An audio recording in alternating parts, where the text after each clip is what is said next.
ओम नमः शिवाय।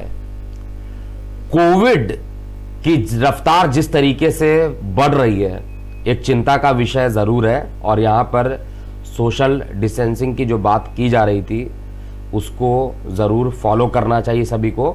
लेकिन ज्योतिषीय गणना के अनुसार कोविड का आगे क्या भविष्य, एक्सक्लूसिवली भारत में क्या पड़ेगा, इसको हम इस वीडियो में समझते हैं। कितना खतरा यहां पर बढ़ सकता है और ऐसी घटनाएं अकस्मात तीसरे वेव की प्रिडिक्शन ऑलरेडी की गई थी। और ये प्रिडिक्शन जब की गई थी सितंबर से नवंबर के बीच में इसको विस्फोट करना था, तो ये भारत में विस्फोट ना होकर यूरोप में या यूएसए में इसका विस्फोट हुआ। लेकिन आने वाले समय में ये भारत में भी अब आ ही चुका है। और इस समय जिस तरीके से 38,000 केस कल मिले हैं कोविड के, ये बहुत डराने वाले आंकड़े हैं। जिन्होंने डबल वैक्सीन लगवाया उनको भी ये हो रहा है और ये ज़रूर एक चिंता का विषय है सभी लोगों के लिए। तो इस पर भी मैंने गहन अध्ययन किया है और वार्षिक राशिफल में भी इसको बताया है। लेकिन दो तीन चीज़ें एक्सक्लूसिवली मैं यहाँ पर कोविड के बारे में ही बात करूँगा पूरा, कि कब ये ख़त्म होगा। एक्चुअली में ये म्यूटेशन करता जा रहा है कोविड से। इसने डेल्टा रूप चेंज किया और डेल्टा रूप चेंज करने के बाद इसने ओमिक्रॉन नाम का रूप चेंज कर लिया। तो ये जो रूप चेंज करने की जो कला है कोविड की, ये राहु की देन है। ये सभी लोगों को पता होगा कि राहु जो है एक राक्षस ग्रह माना जाता है, जो रूप में चेंज करना, रूप बदलने में एक्सपर्ट भी होता है। इसीलिए इसको नेताओं से भी जोड़ दिया जाता है, क्योंकि नेता भी जो होते हैं रूप बदलने में, वर्ड्स बदलने में बड़ी माहिर होते हैं। इसीलिए राहु को राजनीति का कारक भी कहा जाता है।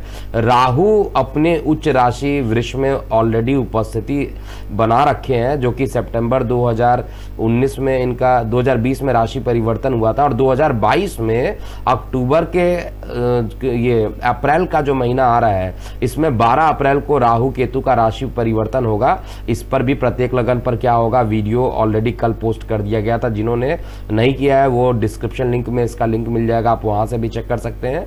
और कोविड के लिए जो कंडीशन बन रही है वो डराने वाली कंडीशन, क्योंकि 2022 का जो चार्ट बन रहा है वो चार्ट ही बहुत खराब है। पाप कर्तरी योग से भरा हुआ ये चार्ट है, जिसमें कि परेशानियां लगातार बढ़ने वाली दिखाई दे रही हैं। और थर्ड वेव का जो ब्लास्ट है वो लगभग अब स्टार्ट हो गया। अब आपको एक्सेप्ट कर लेना चाहिए कि थर्ड वेव अब स्टार्ट हो चुका है भारत में। कई लोगों ने कमेंट बॉक्स में भी आकर यहाँ पर प्रतिक्रियाएं दिया करते थे कि सर आपकी भविष्यवाणी गलत हो गई, थर्ड वेव तो नहीं आई।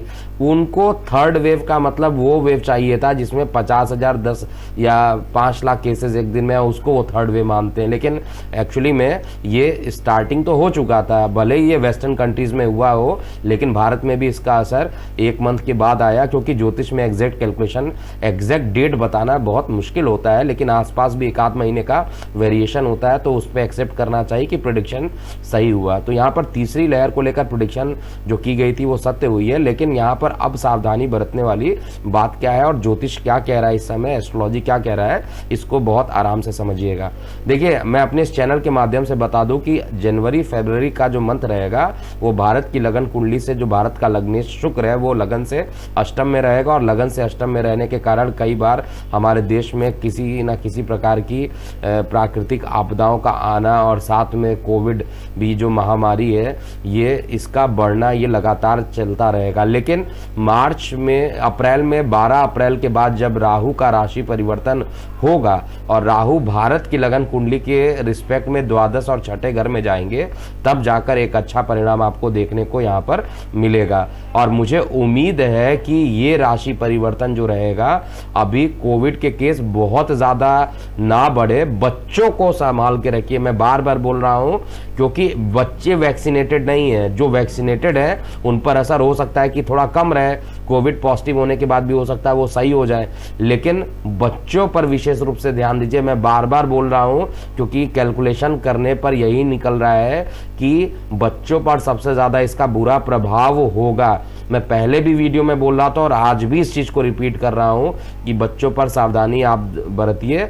स्कूल कॉलेज का बंद होना लगभग तय है, लॉकडाउन लगने की संभावना भी लगी रहेगी। ऑलरेडी पहले भी प्रेडिक्शन किया गया था कि लॉकडाउन भी लगेगा और ये लॉकडाउन इस तरीके से क्या हो रहा है, अभी रिवर्स गियर में चल रहा है। पहले नाइट कर्फ्यू, फिर वीकेंड लॉक और फिर फुल लॉक लगने की भी संभावना से इनकार आप नहीं कर सकते। और ये सभी कुछ अप्रैल 2022 के 12 अप्रैल से पहले ये सब कुछ हो जाएगा।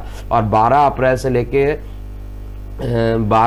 से लेकर 12 जुलाई के बीच का जो टाइम रहेगा, उसमें धीरे धीरे अब ये वायरस ख़त्म होता हुआ दिखाई देगा। हालांकि ये देखिए रूप अपना चेंज तो करता रहेगा। इसकी वायरस की जो म्यूटेशन की प्रक्रिया है, ये प्राकृतिक प्रक्रिया, आप इसको रोक नहीं पाएंगे। लेकिन ज़रूर इसका जो एक परमानेंट इलाज होता है वो ज़रूर मिल जाएगा और लोग बच सकते हैं। इसमें ऐसा नहीं है कि बहुत लोगों की जान यहाँ पे जाएगी, लेकिन फिर भी अगर आंकड़े बहुत ज़्यादा बढ़ जाएंगे तो ये डराने वाले ज़रूर हैं। और मैं बार बार दोबारा इस वीडियो को ख़त्म करने से पहले भी बता दूं कि बच्चों पर बेहद ध्यान दीजिए। और आपको क्या लगता है कि ये इस समय हम सभी लोगों को क्या करना चाहिए? देखिए, सोशल डिस्टेंसिंग तो करना ही चाहिए और ज्योतिष भी ये कह रहा है कि एस्ट्रोलॉजी के चार्ट्स भी ये कह रहे हैं कि ये घटनाएं जो होंगी कोविड को लेकर ये बढ़ती रहेंगी और ये इसका वेव जो रहेगा पिछले बार के वेव तक तो नहीं पहुंच पाएगा, ये कंट्रोल में आ जाएगा। लेकिन फिर भी 2 लाख तक के केस भी अगर आ जाए तो मैं आश्चर्यचकित नहीं होगा। और साथ में